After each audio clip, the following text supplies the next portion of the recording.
Hi friends, welcome to my channel. 5 star rating కిచెన్ని ఆదరిస్తున్న అందరికీ నా ధన్యవాదములు. ఇవాల్టి వీడియోలో మైసూర్ బోండా అంటే చాలామందికి ఇష్టం, కానీ ఆయిల్ ఎక్కువ ఉంటుందని, గ్యాస్ ప్రాబ్లం వస్తుందని చాలామంది భయపడుతూ ఉంటారు. అలాంటి వాళ్ళందరూ కూడా ఈ ఒకటి కలిపి చూడండి, మీకు గ్యాస్ ప్రాబ్లం లేకుండా బాగా ఎంజాయ్ చేసుకొని తినొచ్చు. దీనికోసం నేను ఇక్కడ 1 కప్పు గ్రీన్ పీస్ తీసుకుంటున్నాను. పచ్చి బఠానీలు ఇక్కడ నేను ఫ్రోజన్ గ్రీన్ పీస్ తీసుకుంటున్నాను. 1 కప్పు తీసుకొని మిక్సీ చేసుకోవాలి. అదే నార్మల్వి అయితే నానబెట్టుకొని రాత్రంతా నానబెట్టుకొని పొద్దున్నే మిక్సీ చేసుకోవాలి. ఇది మరీ మెత్తగా కాకుండా ఇలాగా ముక్కలుగా ఉండేలాగా మిక్సీ చేసుకోండి. ఇలా మిక్సీ చేసుకున్న గ్రీన్ పీస్ని పక్కన పెట్టేసుకోండి. ఒక మిక్సింగ్ బౌల్ తీసుకొని దానిలో 1 కప్పు వరకు పెరుగు వేసుకోవాలి. ఇక్కడ నేను చిన్న కప్పుతో పెరుగు తీసుకుంటున్నాను. పెరుగు వేసుకున్న తర్వాత బేటర్ ఉంటే బేటర్తో కానీ, లేదంటే మజ్జిగ కవ్వంతో కానీ 2-3 నిమిషాల పాటు బాగా బీట్ చేసుకోండి. పెరుగు క్రీమ్ లాగా అయిన తర్వాత దీనిలో రుచికి తగినట్లుగా సాల్ట్, జీలకర్ర 1 టేబుల్ స్పూన్ వరకు వేసుకోండి. ఇప్పుడు ఉప్పు, జీలకర్రని బాగా కలిపేసుకోండి. ఇది మొత్తం అంతా కలిసిపోయిన తర్వాత మైదా 2 కప్పుల వరకు తీసుకోవాలి. ఇక్కడ నేను పెద్ద కప్పుతో తీసుకుంటున్నాను. పెరుగు ఏ కప్పుతో అయితే తీసుకున్నామో దాంతో 2 కప్పులు మైదా వేసుకోవాలి. 1/2 కప్పు వరకు రైస్ ఫ్లవర్ వేసుకోవాలి. బియ్యం పిండి వేసుకోండి. ఇది మార్కెట్లో దొరికే బియ్యం పిండే. ఇప్పుడు ఈ మైదా పెరుగులో కలిసేలాగా బాగా కలిపేసుకోండి.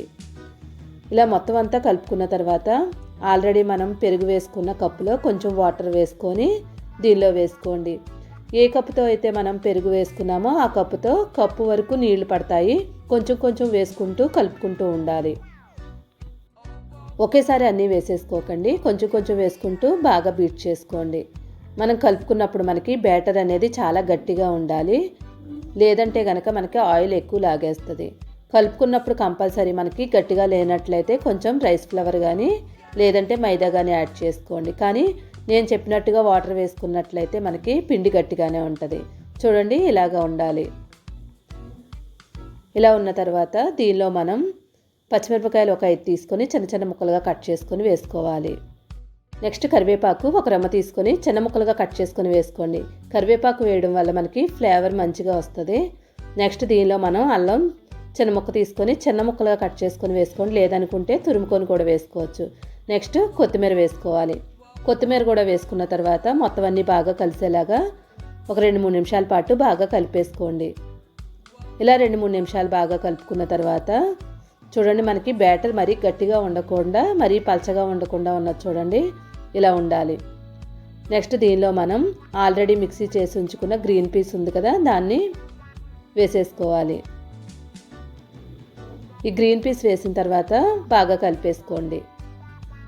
స్టార్టింగ్ మనం కలిపినప్పుడు గట్టిగా ఉండాలి. ఒక్కొక్క ఐటమ్ వేస్తున్న కొద్దీ మనకి కొంచెం ఇది పలచగా ఉంటూ ఉంటుంది. చూడండి, ముందు దానికి ఇప్పటికి కూడా మనకి పలచగా ఉన్నది. ఇప్పుడు ఇలా కలుపుకున్న తర్వాత నెక్స్ట్ దీనిలో మనం కుకింగ్ సోడా ఉంటుంది కదా, కొంచెం వేసుకోవాలి. కంపల్సరీ కుకింగ్ సోడా వేస్తేనే మనకి బొండాలు చక్కగా పొంగుతూ వస్తాయి. కుకింగ్ సోడా వేసిన తర్వాత ఒక 5 నిమిషాల పాటు బాగా బీట్ చేసుకోండి. మనకి నురగలాగా రావాలి. ఇలా బీట్ చేయడం వల్ల మనం ఎక్కువసేపు నానబెట్టే పని లేకుండా వెంటనే వేసేసుకోవచ్చు. బ్యాటర్ చూడండి, ఇలా ఉండాలి. ఇలా రెడీ అయిన తర్వాత ఇప్పుడు మూత పెట్టి ఒక అరగంట సేపు పక్కన పెట్టేసుకుందాం. ఎక్కువసేపు నానబెట్టే పని లేకుండా మనం చట్నీ చేసే లోపే నానిపోద్ది. ఇప్పుడు ఒక పాన్ తీసుకొని దానిలో 1 టేబుల్ స్పూన్ ఆయిల్ వేసుకోండి. ఆయిల్ వేడైన తర్వాత 2 టేబుల్ స్పూన్ల వరకు పచ్చి శనగపప్పు వేసుకోండి. ఇక్కడ నేను వేయించిన శనగపప్పు తీసుకోవట్లేదు, పచ్చి శనగపప్పు మాత్రమే తీసుకుంటున్నాను. ఇలా పచ్చి శనగపప్పు పల్లీలతో చేస్తే మంచి టేస్ట్ వస్తుంది, తప్పకుండా ట్రై చేయండి. ఇలాగా 2 టేబుల్ స్పూన్లు మనం పచ్చి శనగపప్పు తీసుకున్నాం కదా, ఒక 5 టేబుల్ స్పూన్ల వరకు పల్లీలు తీసుకోవాలి. నెక్స్ట్ ఇవి 2 నిమిషాలు వేగిన తర్వాత 10 పచ్చిమిరపకాయలు వేసుకోండి. ఆయిల్లో పచ్చిమిరపకాయలు వేసేటప్పుడు డైరెక్ట్గా వేసేయకుండా కొంచెం కట్ చేసి వేసుకోండి, లేదంటే పేలిపోతూ ఉంటాయి. ఇప్పుడు పచ్చిమిరపకాయలు కూడా వేయించుకోండి. ఇలా పచ్చిమిరపకాయలు పల్లీలు వేగిన తర్వాత 1 టేబుల్ స్పూన్ జీలకర్ర వేసుకోవాలి. జీలకర్ర వేసిన తర్వాత 1 నిమిషం మాత్రమే వేడవనివ్వండి, మరీ ఎక్కువసేపు వేయించే పని ఉండదు. నెక్స్ట్ చింతపండు చిన్నది, నిమ్మకాయ సైజు అంతకన్నా తక్కువగానే తీసుకోండి. మరీ ఎక్కువ వేసుకుంటే పులుపు వచ్చేసి మనకి పాడైన వాసన వస్తుంది. అందువల్ల మనం చట్నీలో ఎప్పుడైనా చింతపండు మరీ ఎక్కువ వేసుకోకూడదు. చింతపండు కొంచెం మెత్తపడిన తర్వాత స్టవ్ ఆఫ్ చేసేసుకోండి. పల్లీలు కూడా అన్నీ వేగిపోయాయి కదా. ఇప్పుడు దీనిలో మనం ఒక 4 వెల్లుల్లిపాయ రెమ్మలు వేసుకోండి. ఇప్పుడు వీటిని మొత్తాన్ని చల్లారనివ్వండి. ఇవి మొత్తం చల్లారిన తర్వాత ఒక మిక్సీ గిన్నె తీసుకొని దానిలో వేసేసుకోండి. మొత్తం అన్నీ మిక్సీలో వేసుకున్న తర్వాత రుచికి తగినట్లుగా సాల్ట్ వేసుకోండి. ఎప్పుడైనా కానీ చట్నీకి మిక్సీ చేసేటప్పుడు డైరెక్ట్గా వాటర్ వేసుకోకుండా ముందు ఒక పల్స్ ఇవ్వండి. ఇలాగ ఒకసారి బరకగా చేసుకున్న తర్వాత అప్పుడు కొంచెం వాటర్ యాడ్ చేసుకొని మిక్సీ చేసుకోవాలి. ఇలా చేయడం వల్ల మనకి చట్నీ కూడా మెత్తగా నలిగిపోద్ది, ఇంకా టేస్ట్ కూడా బాగుంటుంది. చట్నీ అనేది చూడండి ఒక బౌల్లో వేసేసుకోండి. చట్నీ అయిన తర్వాత మరీ చిక్కగా కాకుండా మరీ పలచగా కాకుండా ఉండేలా చూడండి. బొండాకు ఎప్పుడైనా కానీ మరీ చిక్కగా ఉండకూడదు, మరీ పలచగా ఉండకూడదు. ఇప్పుడు మిక్సీ గిన్నెలో కొంచెం నీళ్లు వేసేసుకొని వాటిని కూడా దీనిలో వేసేసుకోండి. నెక్స్ట్ దీన్ని తాలింపు వేసుకుందాం. ముందు ఒకసారి బాగా కలిపేసుకోండి. తాలింపు కోసం పొయ్యి మీద ఒక ప్యాన్ పెట్టుకోండి. ప్యాన్ హీట్ అయిన తర్వాత ఆయిల్ 1 టేబుల్ స్పూన్ వేసుకోవాలి. నెక్స్ట్ ఆవాలు, పచ్చిశనగపప్పు, మినప్పప్పు అన్నీ ఒక్కొక్క టేబుల్ స్పూన్ వేసుకోండి. నెక్స్ట్ కరివేపాకు, ఒక ఎండుమిరపకాయ ఇవన్నీ వేసి బాగా వేయించేసుకొని ఈ చట్నీలో వేసేసుకోండి. తాలింపు కూడా వేసేసుకున్నాం కదా చట్నీకి. ఇప్పుడు మనకి చట్నీ రెడీ అయిపోయింది. ఈ చట్నీ మనకి ఏ టిఫిన్లోకైనా చాలా బాగుంటుంది. మెయిన్గా మనకి పునుగులు మరియు మైసూర్ బజ్జీలోకి అయితే అస్సలు చెప్పనవసరం లేదు. ఇప్పుడు చట్నీ రెడీ అయిపోయింది కదా. పిండి కూడా నానిపోయి ఉంటుంది. ఒకసారి మూత తీసి 2-3 నిమిషాల పాటు చేత్తో బాగా కలిపేసుకోండి. మొత్తం అంతా బాగా కలుపుకున్న తర్వాత మనకి ఒకవేళ పలచగా ఉన్నది అనిపించినట్లయితే మైదా కానీ లేదనుకుంటే బియ్యం పిండి కానీ యాడ్ చేసుకోండి.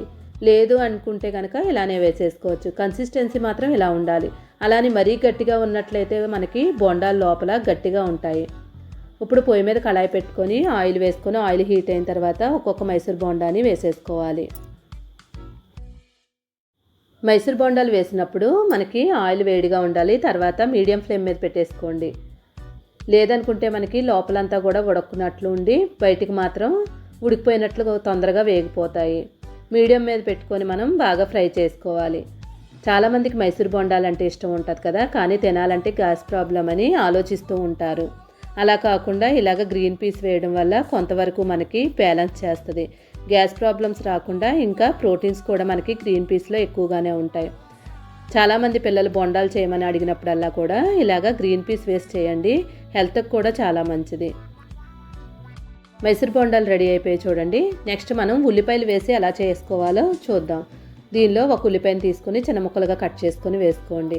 నెక్స్ట్ దీనిలో ఉల్లిపాయలు వేస్తాం కదా, బ్యాటర్ మనకి పలచగా అయిపోద్ది, ఆయిల్ ఎక్కువ లాగేస్తుంది. అలా ఆయిల్ ఎక్కువగా లాగకుండా ఉండడానికి బియ్యం పిండి 3 టేబుల్ స్పూన్లు వేసుకొని కొంచెం సాల్ట్ వేసుకోండి. ఎందుకంటే మనం బియ్యం పిండి వేస్తున్నాం కాబట్టి కొంచెం లైట్గా సాల్ట్ వేసుకోవాలి. సాల్ట్ వేసిన తర్వాత బాగా కలిపేసుకోండి. ఉల్లిపాయలు వేసిన దానిలో మనం మరీ పలచగా వేసుకోకుండా గట్టిగా ఉండేలాగా పిండి చూసుకోండి. చూడండి మనకి ఇలా గట్టిగా ఉన్నాయి కదా, ముందైతే మనకి ఇంత గట్టిగా లేదు. ఇప్పుడు వీటిని అన్నింటినీ బాగా వేయించేసుకోండి. ఇవన్నీ వేగిన తర్వాత మనం స్టెయినర్లోకి తీసేసుకోవాలి. బొండాలంటేనే ఆయిల్ ఫుడ్ అంటారు కదా, కానీ ఇష్టమని తింటూ ఉంటాం కాబట్టి ఇలాగా గ్రీన్ పీస్ వేయడం వల్ల మనకి బ్యాలెన్స్ చేస్తూ ఉంటుంది. చూసారు కదా, సింపుల్గా మనం మైసూర్ బొండాల్ని హెల్తీగా తయారు చేసుకున్నాం. ఈ వీడియో కనుక మీకు నచ్చితే తప్పకుండా లైక్ చేయండి, షేర్ చేయండి. మీరు కూడా ట్రై చేసి ఎలా వచ్చిందో కామెంట్ చేయండి. ఇంకా మనకి హెల్త్కి మంచిది, ఇంకా టేస్ట్ కూడా చాలా బాగుంటుంది గ్రీన్ పీస్ వేయడం వల్ల.